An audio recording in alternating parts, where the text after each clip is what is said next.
So guys, how to add drop shadow around our PNG image in HTML? It's really simple.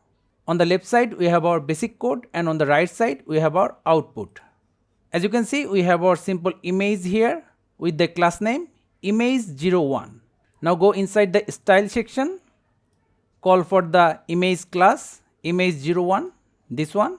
Then inside we have the image width 200 pixel and the height auto, so that the image maintain its aspect ratio. Now for the drop shadow, write filter clone drop dash shadow, first bracket, horizontal displacement suppose 5 pixel, vertical displacement, blur radius, lastly the color RGBA, first bracket, RGB for black color 0 0 0, last parameter the transparency, suppose we want 80% transparency, for that 0.8, closing bracket, semicolon, and we are done. Save the document, reload. See, we have our drop shadow.